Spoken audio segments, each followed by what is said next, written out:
묻겠습니다. 천국이 있나요? 여러분은 천국을 믿으시지요? 그럼 믿는다고 갈 수 있을까요? 천국을 믿는다고 가는 나라는 아닙니다. 사람들이 그런 착각 속에 많이 빠져 있어요. 천국을 믿는다고 하는 것이 아니고 천국에 갈 수 있어야 갑니다. 우리가 갈 수 있다고 자신하는 이유는 무엇이냐? 누구를 믿기 때문에 그래요? 예수 그리스도를 믿기 때문에 천국에 갈 수 있다, 이렇게 자신하지요. 그럼 하나 더 묻겠습니다. 여러분이 천국에 있는 것도 믿고 예수님을 믿음으로 천국 갈 수 있다고 확신한다면 그 믿음의 증거는 무엇입니까? 증거가 있어야죠. 한국 사람은 한국 사람이 증거가 있어요. 주민등록증을 보면 알아요. 똑같이 생겼어요. 똑같이 생겨서 한국 사람인지 중국 사람인지 일본 사람인지 대략 짐작은 하겠는데 잘 모르겠어요. 그러면 딱 내놓으면 내가 이 사람이 중국 사람처럼 보여도 그 사람은 한국 사람인 거예요. 이처럼 나타낼 수 있는 믿음의 증거는 무엇이냐, 이걸 말하고 싶은 거예요. 마가복음 1장 15절에 예수님께서 친히 말씀하셨어요.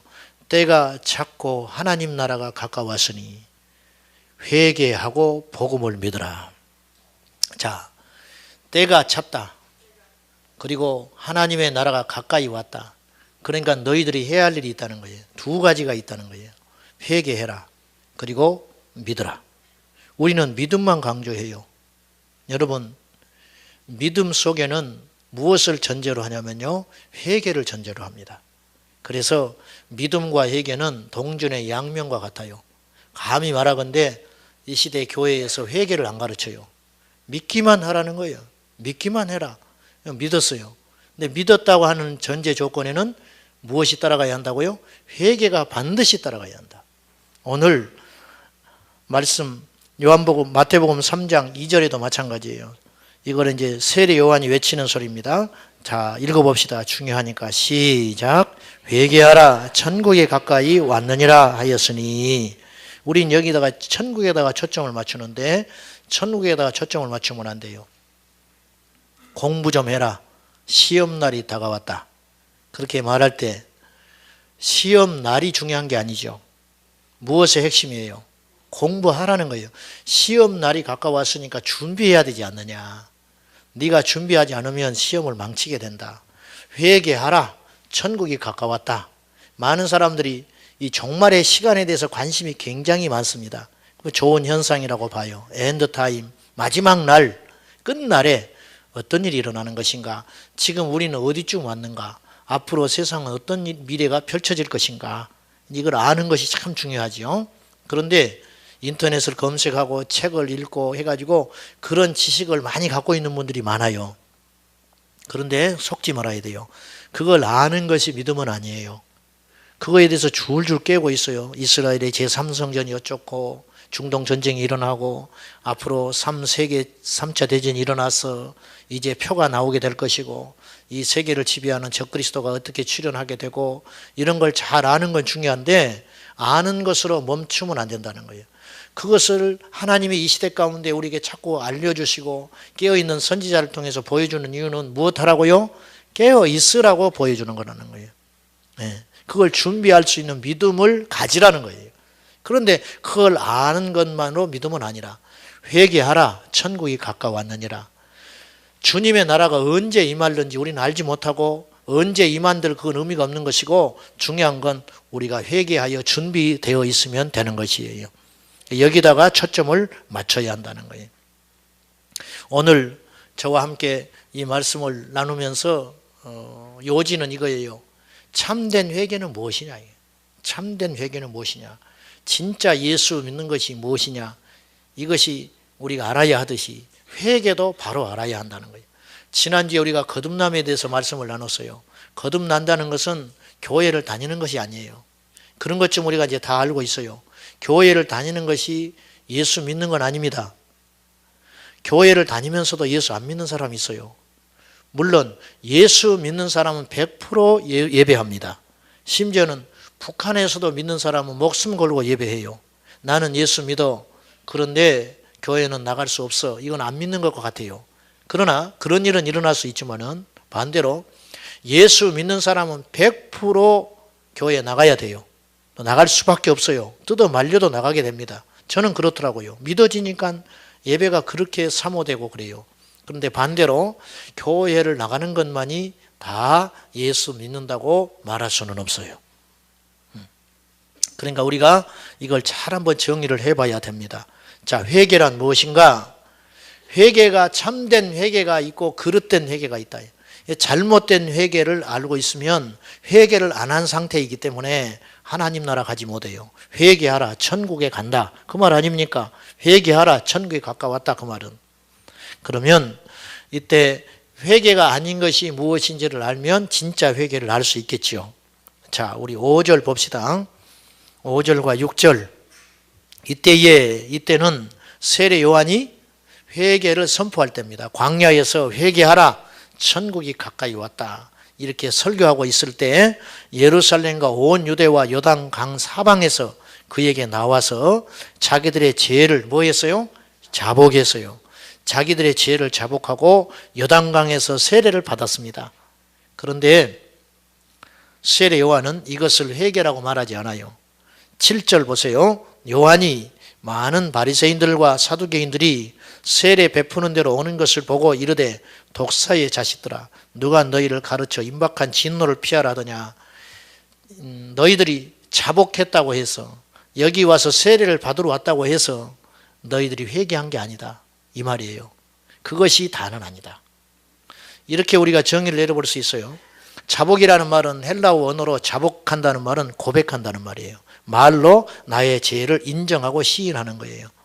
많은 그리스도인들이 또 교회에서도 그렇게 은연중에 이야기를 해요. 많은 그리스도인들이 교회에 와서 나의 죄를 깨닫고 울면서 고백을 해요. 그것도 쉬운 일은 아닙니다.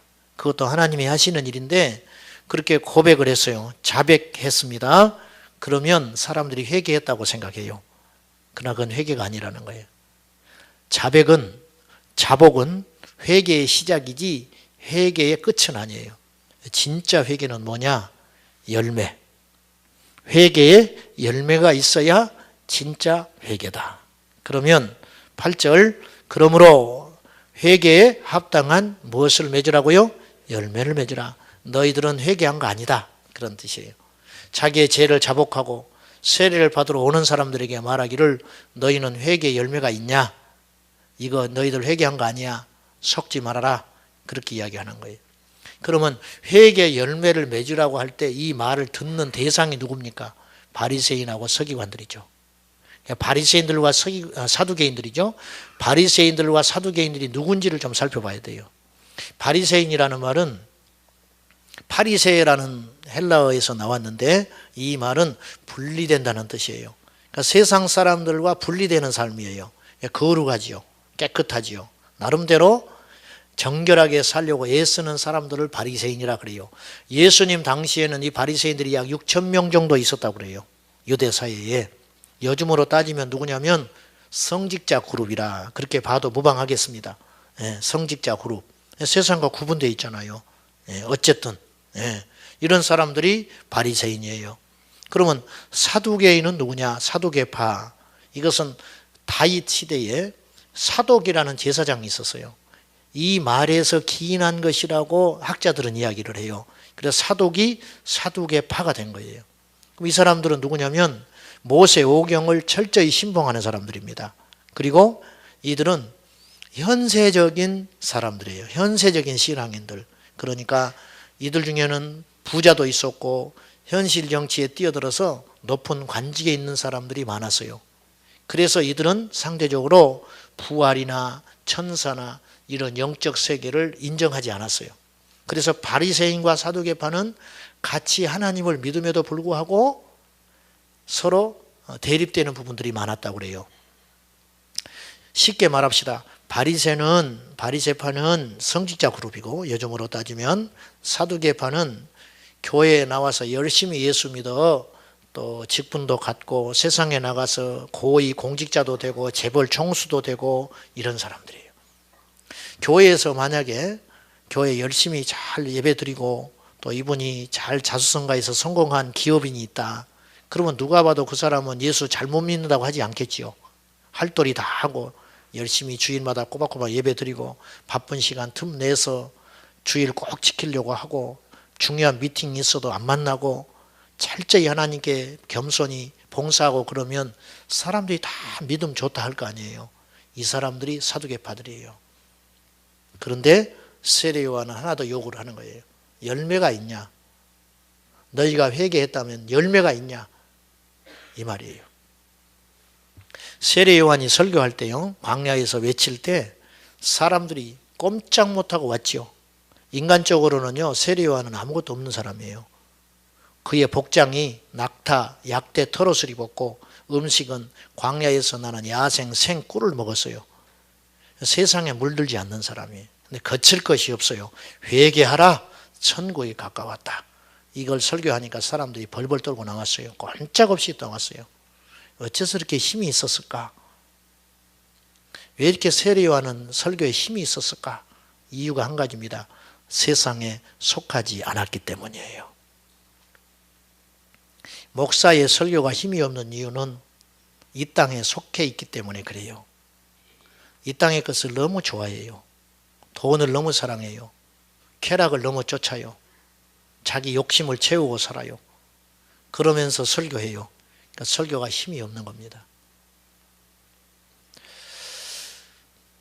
목사님들이 모여가지고 청와대에 탄원을 넣습니다. 세월호에 이렇게 아픈 사람이 많고 이것 때문에 국론이 분열되고 찾고 그러니까 다 깨끗하게 다 정리를 했으면 좋겠습니다. 그러면 대통령이 굉장히 이게 고민을 해야 되거든요. 아, 목사님들이 이렇게 이야기하네. 근데요, 그렇게 탄원도 안 할 뿐더러 해도 올라가지도 않아요. 왜? 이 땅의 교인들이, 성도들이, 목회자들이 세상을 너무 좋아해요. 성도들은 골프 쳐도 됩니다. 제 생각입니다. 목사는 골프 치면 안 됩니다. 성도들은 자기 기업을 물려줘도 됩니다. 그러나 목사는 교회에 세습하면 안 됩니다. 이유가 뭐냐? 아니, 아들도 훌륭한 목사인데 세습하는 게 뭐가 문제가 되겠습니까? 아들을 쉽게 말하면은 예수께서 열어줘야 할 길을 아버지가 열어줬잖아요. 그래서 안 되는 거예요. 그리고 이 시대의 민심과 반하기 때문에 해서는 안 되는 거예요. 근데 그렇게 하면서 설교하는 거지요. 힘이 있어요, 없어요? 없지요. 그래서 목회자들이 무시받고 사는 세상이 됐어요. 돈을 너무 좋아해요. 좀 다른 말씀으로 지금 자꾸 갔는데, 세례 요한이 이렇게 힘이 있었던 이유는 세상에 오염되지 않는 영성과 삶을 소유했기 때문이라는 거예요. 우리 성도들도 그런 삶 사시기를 축복합니다. 그래야 힘이 있어요. 예수 믿자 사람들이 안 들어요. 우리가 안 믿으니까 그래요. 여러분, 회개를 분명히 합시다. 거짓된 회개 논리에 속으면 안 됩니다. 회개는 내 잘못을 인정하고 고백하는 게 회개가 아닙니다. 회개의 삶을 사는 것입니다. 오늘 바리새인들과 사두개파들에게 세례 요한이 경고하는 게 두 가지 메시지예요. 첫째는 회개의 열매를 맺으라는 거고, 열매 없는 잘못된 회개. 열매 없는 회개는 회개가 아니다. 두 번째는요, 9절입니다. 봅시다. 같이 봐요. 시작. 속으로 아브라함이 우리 조상이라고 생각하지 마라. 내가 너에게 이르노니 하나님이 능히 이 돌들로도 아브라함의 자손이 되게 하시리라. 착각하지 말라는 거예요. 안심하지 말라는 거예요. 이 사람들이 속으로를 다 꿰뚫고 있는 거예요. 세례 요한이 속으로 이런 생각하고 사는 거예요. 우리가 천국 안 가면 누가 가냐? 우리가 아브라함의 뼈대에 있는 집안의 혈통인데, 우리 조상이 아브라함인데, 우리가 비록 나라가 이렇게 힘이 없으니까 로마의 압제를 받고 약하지만 우리는 하나님의 뜻으로 아브라함의 후손이 됐으니까 저런 이방인 것들하고는 차원이 다른 사람들이야. 속으로 그런 긍지를 꽉 가지고 있다는 거예요. 여러분, 이것을 세례요한이 경고하는 거예요. 긍지로 하나님 나라 못 간다. 거짓된 확신, 잘못된 확신이에요. 오늘 우리 이야기로 쉽게 표현합시다. 나는 모태신앙이야. 내가 이 교회를 다닌 지가 얼만데, 내가 예수 믿은 지가 지금 몇 년째인데, 내가 지금 봉사한 세월이 얼만데, 그러니까 밖에서 회개하라 그래도 나는 그 해당이 안 되는 거예요. 왜? 나는 회개할 게 없어. 나는 왜? 내가 뭐 잘못한 게 뭐가 있어? 하란 대로 다 했는데 교회에서. 그게 교만이에요. 그게 속으로 우리는 아브라함의 자손이야. 안심하지 말라는 거예요. 안심하지 말라는 거예요. 네? 순전하게 하나님 앞에 우리 영적 상태를 내놓고 하나님의 말씀의 잣대로 길고 짧은지 제대로 믿고 있는지 이걸 정확히 제라는 거예요. 우리 신앙의 근거는요, 전통이 아니에요. 우리 신앙의 근거는 뭐 훌륭한 목사님이 하는 설교에 내가 적합하니까 또 그런 식으로 오랫동안 믿어왔는데 그 방식대로 내가 믿어왔으니까 내가 지금 믿음이 좋다. 그렇게 생각하지 말라는 거예요. 큰일 난다는 거예요. 우리 믿음의 유일한 근거는 뭐냐? 하나님 말씀이. 하나님 말씀에 잣대에 딱 갖다 대보는 거예요. 근데 내가 지금까지 잘못 믿어왔어요. 그럼 바꿔야 돼요. 내가 예배를 잘못 드린 것 같아. 이렇게 예배하는 것이 최선인 줄 알았는데 성경에는 그렇게 말하고 있지 않아요. 그러니까 바꿔야 되는 거예요. 이런 식으로 우리 삶을 바꿔가야 된다는 거예요. 이것에 대한 경고를 세례요한이 하고 있는 거예요.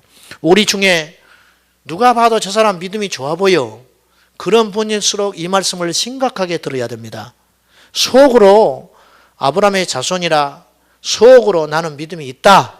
나는 속으로 나는 믿음의 뿌리가 있는 집안에서 지금 4대째 5대째 예수 믿는 집안이다. 그것이 하나님의 나라를 가는 보장이 되지 못한다. 이해하시겠죠? 믿음이 좋다고 착각하지 말아라. 잘못된 확신처럼 위험한 게 없어요. 한국교회는 구원의 확신을 강조해요. 구원의 확신이 있냐는 거예요. 세상에 이런 논리는 없어요. 구원의 확신으로 천국 갑니까?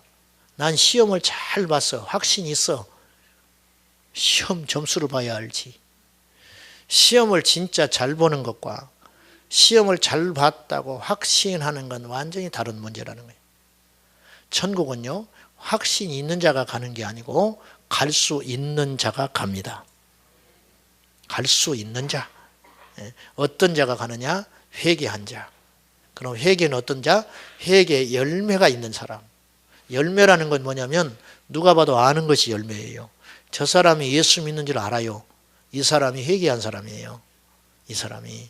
열매는 나타나잖아요. 나무에 열매가 나타나듯이 예수 믿을 때와 믿기 전으로 우리 삶은 완전히 달라지는 거예요. 이것이 회개입니다. 메타노이아. 회개의 원어가 메타노이아라고 그랬어요. 메타라는 말은 전환한다. 방향을 바꿔라. 노이아라는 말은 사상, 생각, 가치관. 완전히 근본적인 변화. 이것이 회개입니다. 교회 와서 우는 거 회개 아니에요? 교회 와서 잘못을 깨닫는 거 회개 아니에요? 근본적인 변화. 동쪽으로 가던 사람이 방향을 틀어서 서쪽으로 가는 거. 사도 바울이 회개했어요. 그래서 예수님을 핍박하던 자에서 예수를 전하는 자로 완전히 달라졌지요. 이게 회개입니다.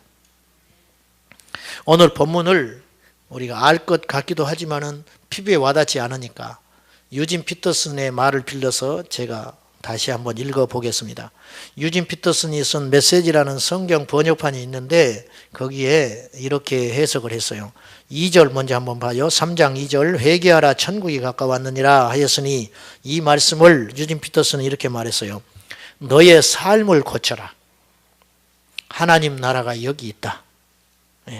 7절 요한이 많은 바리새인들과 쭉 있죠. 이 말을 이렇게 해석했어요. 뱀의 자식들아, 이 강가에 슬그머니 내려와서 무엇을 하는 거냐? 너희의 뱀 가죽에 물을 좀 묻힌다고 뭐가 달라질 것 같으냐? 바꿔야 할 것은 너희의 겉 가죽이 아니라 너희의 삶이다. 아브라함을 조상으로 내세우면 다 통할 것으로 생각하지 마라. 아브라함의 자손인 것과는 아무런 상관이 없다. 흔해 빠진 것이 아브라함의 자손이다. 중요한 것은 너희의 삶이다. 11절 내가 이 강에서 세례를 주는 것은 너희의 옛사람을 바꾸어 천국의 삶을 준비시키는 것이다. 너희의 옛사람을 바꾸어 천국의 삶으로 준비시키는 것이다. 지난주에 거듭남에 대해서 이야기하면서 우리에게는 옛사람이 있다고 그랬어요. 내가 예수님을 믿고 십자가에서 내가 죽었다는 뜻은 지금 살아있는 내 육체가 죽었다는 뜻이 아니고 옛날에 나를 지배하던 옛 사람이 있었다는 거예요. 그것이 예수님의 십자가에서 죽은 자만이 예수 믿는 사람이라. 이것이 회개라. 그래서 기절만 하면 안 된다고 그랬죠. 예. 지난주에 기절했다가 집에 가서 부활했어요. 부활해가지고 옛날 성질이 나와버리고 옛날의 습관들이 나와버리고 그건 회개한 거 아니다. 누가복음 3장을 한번 찾아보십시오. 신약 성경 92페이지입니다. 진짜 회개가 뭔가? 이건 이제 우리가 마지막으로 고민을 한번 해봐요. 누가복음 3장 10절. 이제 이게 마태복음 3장하고 같은 이야기인데 누가복음 3장은 누가는 굉장히 섬세한 사람이에요. 의사 출신인데 그래서 여기다가 첨가로 더 구체적인 이야기를 실어놨어요. 자, 10절 한번 읽어봅시다. 시작. 무리가 물어 이르되 그러면 우리가 무엇을 하리까? 굉장히 중요한 질문을 했습니다. 이 질문을 하는 사람은 살았어요. 우리가 무엇을 하면 됩니까? 이제는 지금까지 우리가 회개한 건 잘못된 회개라고 하신다면, 우리가 지금까지 믿어왔던 믿음의 방식이 잘못된 것이라고 말을 한다면 우리는 지금 큰일 날 사람들인데, 나무 뿌리가 도끼가 있으니 찍어서 내쳐버릴 준비를 한다고 하고 불 속에 던진다고 하니 이런 끔찍한 소리들을 하신다면 이제 우리는 어떻게 믿어야 제대로 믿는 겁니까? 이제 우리는 어떻게 살아야 됩니까? 이 질문 굉장히 중요한 거예요. 여러분이 하나님 앞에 열린 자세로 이 마음을 가져야 돼요. 주님, 이제 그러면 하나님 말씀에 비춰보면 나는 변한 것도 없고 하나님 말씀에 비춰보면 잘못 믿는 것이 분명하다면 나는 어떻게 믿어야 합니까? 무엇을 회개해야 됩니까? 어떤 사세로 남은 생애를 살아야 합니까? 이 질문을 던지는 거예요. 사도행전 2장에도 이야기가 나와요. 베드로가 설교합니다. 그때 이들이 찔림을 받아서 베드로에게 고백해요. 우리가 어찌할꼬? 이거 굉장히 중요합니다. 나는 어떻게 하면 좋냐? 이 질문 앞에 참된 회개에 대한 정의를 구체적으로 세례 요한이 이야기를 해요. 자, 11절입니다. 시작. 대답하여 이르되 옷 2벌 있는 자는 옷 없는 자에게 나눠줄 것이요 먹을 것이 있는 자도 그렇게 할 것이니라 하고, 일반인들에게 하는 말이에요. 옷을 2벌 가졌냐? 옷 1벌 내줘라. 음식이 남아있느냐? 음식을 나눠 먹어라. 옷 2벌 이상 다 갖고 계시죠?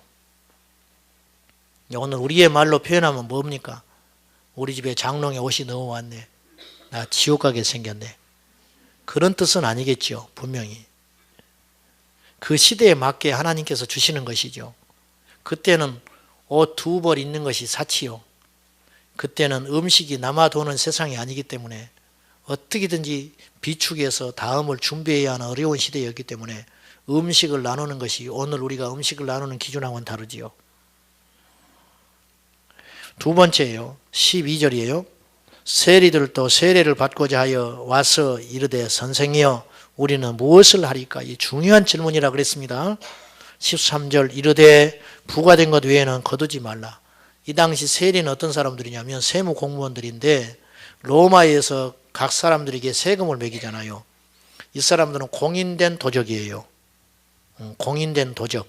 그래가지고 100만 원이 이 사람에게 세금이 매겨지면 200만 원을 매겨버립니다. 그리고 100만 원은 로마에다 내고 100만 원은 자기가 갖는 거예요. 이게 이상한 일이 아니고 이 당시는 다 그렇게 했어요. 죄송합니다. 이런 표현을 써서 적당한지 모르겠습니다만은 제 어릴 때 이런 소리 많이 들었어요. 어른들이 하는 소리 이런 소리 듣는 거예요. 아이고 그 사람 그 자리에 있다가 퇴직했다는데 세상에 집 한 채도 못 샀대. 바보야 바보. 이런 말해요. 교통경찰 3년 하면 집 한 채 산대. 옛날에 그랬죠. 이런 소리가 아무렇지도 않게 했어요. 아무렇지도 않게. 이 이야기예요. 그러니까 세리들이 도적질하는 걸 사람들이 이상하게 생각 안 해요. 세리는 원래 그런 종류의 사람들이에요. 흠 잡을 것도 없고 자기들도 양심에 꺼리끼지도 않아. 그렇게 사는 것이 당연하게 살아가는 거예요. 그런데 세례 요한은 그렇게 하지 말라는 거예요. 세 번째 부류가 있어요. 14절. 군인들도 물어 이르되 우리는 무엇을 하리까? 요즘으로 말하면 공무원들이죠. 법관들입니다. 정치인들입니다. 사람에게서 강탈하지 말며 거짓으로 고발하지 말고 받는 급료를 족한 줄로 알라. 내가 판사예요. 근데 청탁이 들어와요. 그러면 이 사람을 봐주는 달이에요. 이런 일 일어나요? 안 일어나요? 유전 무죄, 무전 유죄라. 없는 사람은 당연하게 당하는 거야. 있는 사람은 미꾸라지 빠져나가듯이 다 빠져나가. 그걸 뭐 이상하게 생각하지도 않는 시대다 이게. 여기에 이 세 부류의 사람들, 일반 사람들, 그리고 세리들, 그리고 이 군인들 다 세례 요한이 회개에 대한 열매를 이야기하고 있는 것인데요. 공통점이 있습니다. 전부 물질과 권력에 관계된 이야기를 하고 있는 거예요. 물질과 권력에 관계된 이야기. 오늘 예배 끝나고 어떤 분이 오늘 말씀에 찔림을 받아가지고 저한테 와서 목사님, 제가 그러면 어떻게 예수 믿으면 되겠습니까? 예를 들어서 그런 질문을 한다면은 질문을 하는 사람이 대부분 이런 걸 예상하고 질문을 해요. 내일부터 새벽기도 하시오. 응? 그런 거 하죠. 그리고 보니까 성도님 보니까 주의를 잘 범하고 하는데 이제 주의를 철저히 지켜야 됩니다. 그리고 제사 지내지요. 예, 어떻게 알았어요? 이제 제사 지내면 안 됩니다. 이제 이런 상담을 해주죠. 대부분 이렇게 하면 이제 그렇게 답을 내린단 말이죠. 세례 요한은 그런 답을 안 내렸어요. 세리들아 회개하라. 그리고 안식일 철저히 지켜라. 군인들 너희들 똑바로 하고 이제부터 철저히 예배 잘 드려. 그렇게 말하지 않았어요. 여러분, 이 회개는 쉬운 회개가 아니에요. 세리들이요, 착복하는 걸 당연시 여겼고요. 안식일 날 가서 제사 드렸습니다. 그리고 그 착복한 돈을 가지고 집도 샀고 차도 샀고 대출도 내가지고 지금 내 생활에 이렇게 지출할 수 있는 기준이 어느 정도 딱 형성이 돼 있는데 느닷없이 이제 그 짓 하지 말라는 거예요. 여러분이라면 중단할 수 있겠어요? 물어봅시다. 중단할 수 있겠어? 월급은 200만 원인데 과외로 들어오는 돈이 500이야. 그 남들도 다 그렇게 살아. 근데 그렇게 살면 안 된대요. 이제 200만 원만 받고 살아래요. 돈 나한테 갖다 주면 이 사람은 좋은 데 보내주고 돈 안 갖다 주면 이 사람은 나쁜 데 빼주고 이렇게 하면서 솔솔 나만 그러는 게 아니라 다 그렇게 사니까 그렇게 해서 내 용돈벌이 하고 살았는데 세례 요한이 하는 말이 이제 하지 말아요. 할 수 있겠어? 여러분이라면 할 수 있겠냐고. 이게 회개예요. 회개가 쉬워요, 어려워요? 어렵지요. 하나님 나라 가는 거 쉬워요, 어려워요? 어렵지요. 그래서 좁은 문이라 그랬어요. 근데 성경에는 넓은 문이라고 자꾸 교회에서는, 오늘날 교회에서는 자꾸 넓대. 예수 믿으면 천국 간대. 예수만 믿어야 가요. 예수 믿어서는 못 가요. 오해하지 말고 들으세요. 오직 우리 주만 믿으면 영생복락 누리네. 우리 찬송했잖아요. 오직 주만 믿어야 가는 거예요. 그러면 오직 주만 믿는 사람은 주님이 우리의 왕이 되시기 때문에 다른 사람 말 듣지 않아요. 주님의 말씀만 들어요. 그분이 나의 왕이니까. 할렐루야. 그분이 나의 왕이니까, 그분이 나의 주인이니까 이제 그분이 내 주인이 되는 거예요. 그래서 주님이라고 그러잖아요. 그분은 나의 주인이 됐어요. 옛날에는 오른쪽으로 가는 것이 편했어요. 이제 주인이 왼쪽으로 가래요. 나는 왼쪽으로 가는 것이 죽기보다 힘들어요. 근데 왼쪽으로 자꾸 가래요. 그래도 예수님이 내 주인이기 때문에 왼쪽으로 가야 돼요. 화해하래요. 화해하기 싫은데, 내가 잘못한 게 없는데 주인이 화해하래요. 원수를 사랑하래요. 오른밤 맞았는데 왼밤 돌려대래요. 바보 천치처럼 세상을 살라는 거예요. 누가? 내 주인 되신 그분이. 이것이 믿음의 삶이다. 이렇게 살 수 있냐 그 말이에요. 제가 말씀드리는 거는. 한 대 맞으면 두 대 때려야 직성이 풀리는데 우리는 한 대 맞고 더 맞아줄 수 있냐 이거예요. 그렇게 못 살지요. 그래서 우리 믿음은 잘못된 믿음이라는 거예요. 이것에 대한 문제의식이 너무 없어요. 이 회개들의 특징은 결국은 물질과 권력으로 기결돼요. 이 시대 크리스찬들이 주머니가 회개하지 않고 권력에 회개하지 않으면 회개는 거짓이에요. 국회의원들이 3분의 1이 크리스찬인데 부정부패 저지르잖아요. 그러니까 그 사람들은 예수 안 믿는 사람들인 거예요. 국회의원 하지 마시오, 여러분들은. 자신 없으면 하지 마. 죄질 것 같으면 하지 말아버려. 죄질 것 같으면은. 회개의 전형 모델이 있어요. 삭개오예요. 삭개오의 집에 예수님 가십니다. 예수님 만난 거지요. 우리가 예수님 만나면 삭개오처럼 변하는 거예요. 삭개오에게 예수님이 너 이따위로 살면 안 된다. 그렇게 말하시지 않았다니까요. 그냥 만났어요. 그랬더니 삭개오가 이렇게 이야기하는 거예요. 내 재산의 절반을 가난한 자에게 주겠습니다. 그리고 남의 것을 억울하게 내가 뺏은 일이 있으면 세리는 다 그렇게 하니까 억울하게 인정사정 없이 전부 뺏는 사람들이니까 남의 것을 부당하게 뺏은 일이 있으면 4배로 변상하겠습니다. 삭개오는 거지 됐어요. 거지. 주님은요, 이 고백이 입술로만 하는 고백이 아니라는 걸 알았어요. 진짜 그렇게 할 것을 예수님은 아셨지요. 그래서 주님이 선포해요. 이 사람도 아브라함의 자손임이라. 이 사람이 구원받았다고 말이에요. 속으로 아브라함의 자손이라고 여기는 긍지 가진 사람들은 지옥 같고, 진짜 회개 열매를 맺은 사람은 부끄러워서 고개도 못 들고, 이 세리장 삭개오는 자기가 못된 짓을 한 것이 너무 많기 때문에 감히 예수님께 나오지도 못했는데 주님은 그를 보고 용서를 선포하시고 구원을 선포한 거예요. 이것이 회개예요. 이게 쉬운 일입니까? 미쳤다고 그러죠. 그리고 앞으로 세리 일을 하겠어요? 못 하겠어요? 못 합니다. 괴로워서 못 해요. 회개한 거죠. 방향이 완전히 틀어졌죠. 사울 왕은요, 회개를 잘못했어요. 다윗이 2번이나 살려주거든요. 그때 깨달아요. 통곡해요. 자기가 잘못했다고 인정해요. 그리고 나중에 내 아들아, 내 아들아, 내가 너를 악하게 대했는데 너는 나를 선으로 대하는구나. 그러고는 철수해서 가요. 그런데 나중에 또 정신 차려서 또 잡으러 다녀요. 회개한 거 아니에요. 그렇죠. 양심에 잠깐 찔림받다가 정상이 돼버린 거예요. 이건 거짓된 회개라. 여러분에게 회개 열매가 있습니까? 회개 열매.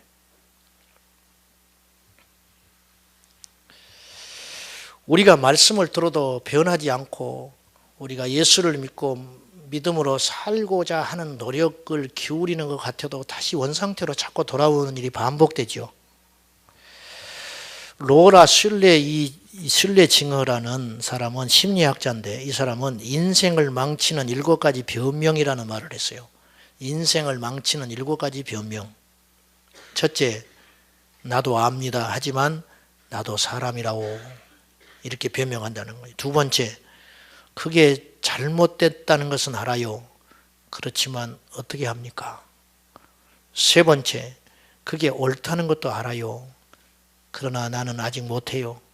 4번째, 나야말로 진짜 불쌍한 인생이요. 5번째, 나도 한때는 이렇게 살지 않았다고. 6번째, 그것은 특별한 사람이나 하는 일이지. 7번째, 어찌 하다 보니 그렇게 됐어요. 이 7가지 변명이 내 인생을 망친대요.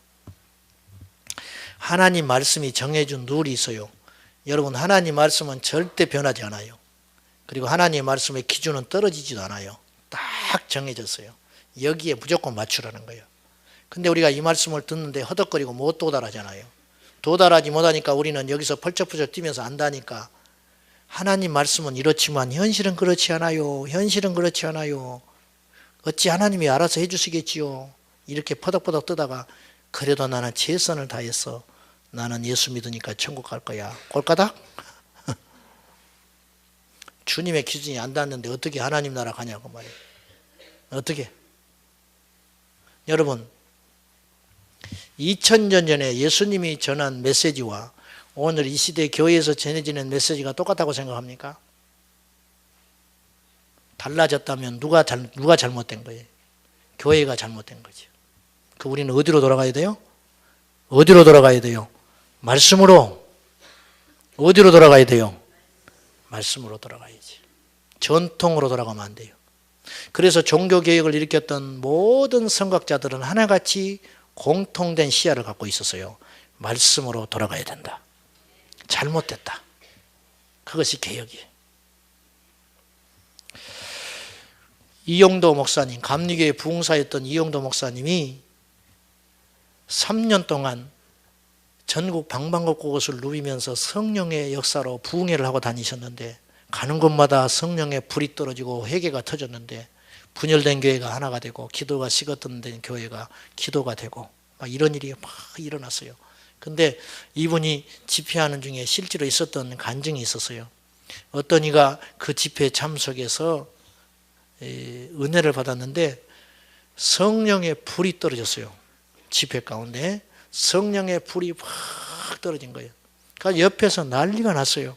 통곡을 하고 기도를 하고 뒹굴고 회개 역사가 일어났는데 자기에게는 아무런 일이 안 일어나는 거예요. 억지로 기도하죠.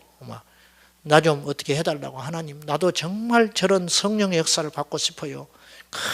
몸부림치면서 기도하는데 아무런 일이 안 일어나요. 이게 억지로 됩니까? 안 되거든요. 이거 억지로 안 됩니다. 절대 억지로 안 되는 거예요. 매달려 기도하는데 갑자기 주님의 음성이 심령에 들려왔어요. 네가 더러운데 내가 어떻게 가느냐 그러는 거예요. 네가 더러운데 내가 어떻게 너에게 임하느냐. 이 사람이 깜짝 놀라가지고 주여 그러면 어떻게 하면 되겠습니까? 했더니 자기에게 죄의 생각이 기억나기 시작했어요.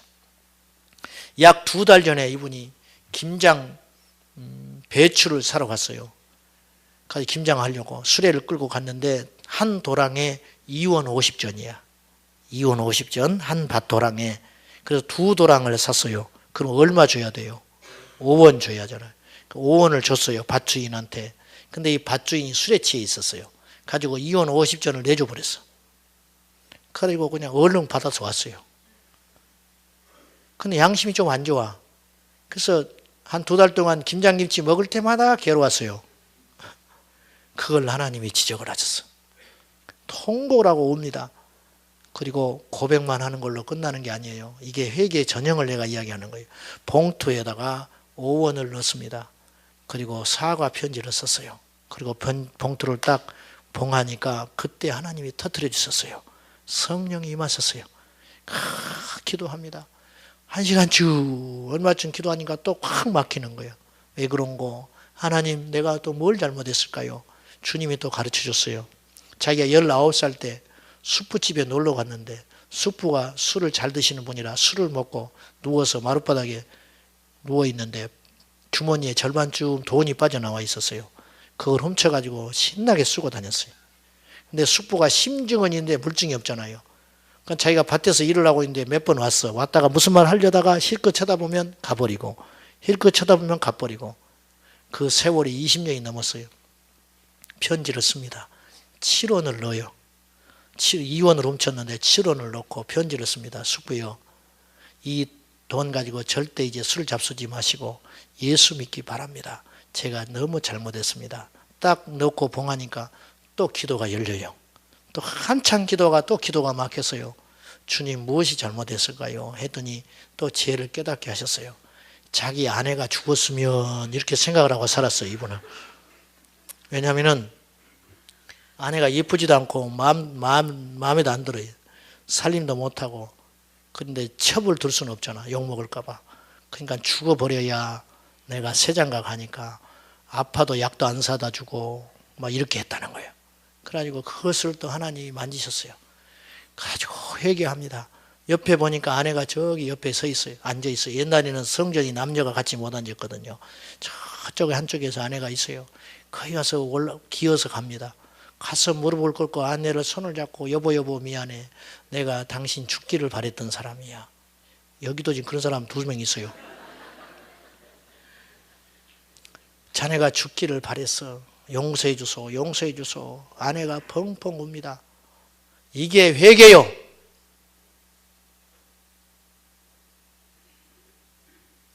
저도 잘못한 게 너무 많아요. 우리 집안 식구들한테도 잘못한 게 많고 여러분에게도 잘못한 것도 많고 돈도 공금도 정직하게 쓰지 못한 부분도 분명히 있어요. 내가 잘못했네. 그걸로 끝나서는 안 돼요. 그 회개 아니에요. 회개 열매. 회개 열매. 사람들이 이렇게 하게 난 뒤끝이 없어. 이미 그의 말을 듣고 다 죽어버렸는데 다 죽여놓고 미안해 나는 뒤끝이 없는 사람인지 알지. 그 다음 날 또 그래요. 그리고 미안해 또 그래요. 그건 회개한 거 아니에요. 진짜 회개했다면 다시는 그렇게 살면 안 돼요. 성질내면 안 돼요. 여기까지 올라와도 말 않고 밖으로 나가야 돼요. 그것이 회개예요. 열매 없는 회개는 회개가 아닙니다. 교회 안쪽에 우리 교회 윤리강령을 12개를 실어봤어요. 주부 안쪽에 보면은 사실 이거는 교회 게시판에 제가 게시하려고 빈 공간에 뭘 채울고 기도하는 중에 하나님이 이 아이디어를 딱 줬어요. 그래서 한 50개를 적어봤어요. 쭉 뭐 별 유치한 걸 다 적어봤지요. 예배 시간에 지각하지 않겠습니다. 부부싸움을 하지 않겠습니다. 온갖 걸 다 써봤는데 유치해서 그건 못 쓰겠고 요약을 하니까 한 20개가 됐어요.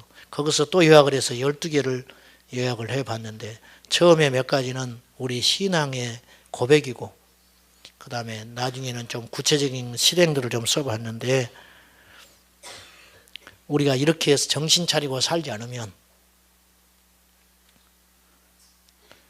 우리가 예배 잘 드리고 회의할 때 네가 잘났니 내가 잘났니 그리고 그 다음에 또 그 다음 주에 하면 또 예배 드리고 또 예배 잘 드리고 또 독서를 퍼붓고 있고 예배 잘 드리고 집에 가가지고 애들한테 독서를 퍼붓고 있고 예배 잘 드리고 집에 가가지고 남편 아내 서로 질시하고 무시하고 그렇게 믿으면 안 된다.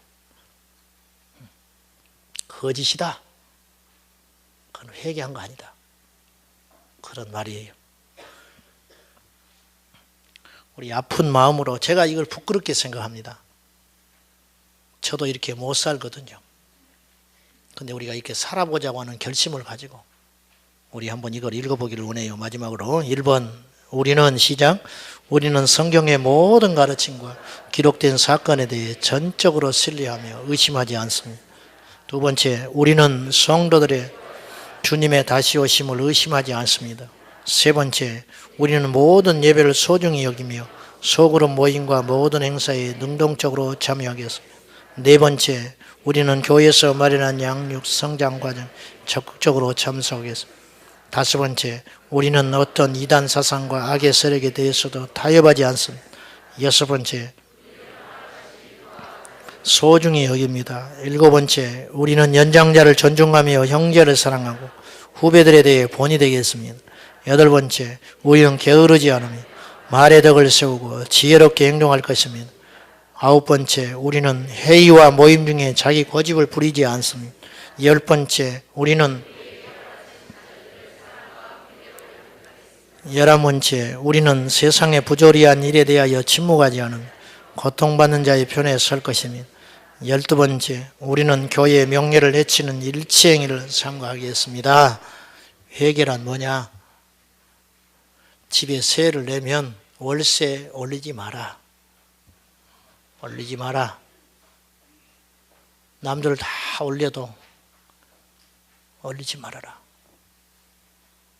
전세 내주고 올리지 말아라. 이게 어려운 일이요. 죄는 아니잖아요. 그러나 회개 열매. 부동산 투기하지 말아라. 부동산 투기하지 말아라. 이것이 회개. 그렇게 해서 얻은 소득 하나님께 바쳐도 안 받아요. 억만금을 갖춰도 하나님 안 받아요. 허황된 꿈, 다른 사람 피눈물 흘리게 해가지고 착취해서 드린 거 하나님 받지 않으니까 그런 거 다 씻어버리고, 이 땅에 우리 크리스찬들이 만약에 진짜 회개하여 열매를 맺은다면 이 땅은 새로워질 거예요. 그렇게 안 사니까 똑같습니다. 우리 교회 모든 성도들이 이 말씀 실천하며 진정한 회개 열매 맺어가는 저와 여러분 되시기를 축원합니다. 기도하십시다. 사랑하는 아버지, 말씀대로 산다는 건 괴로운 일입니다. 말씀대로 산다는 것은 고통스러운 일입니다. 손해가 되는 일입니다. 그럼에도 불구하고 그리 사는 것이 복이고 그리 사는 것이 안전합니다. 주여, 우리가 그리 살도록 도와주십시오. 그리 살아도 잘 살 수 있습니다. 말씀대로 살아도 행복할 수 있습니다. 말씀대로 살아도 세상에서 뒤지지 않습니다. 이 믿음을 가지고 용기 있게 회개의 열매를 맺어가는 저희 모든 자들이 되게 하여 주옵소서. 예수님의 이름으로 기도하옵나이다. 아멘.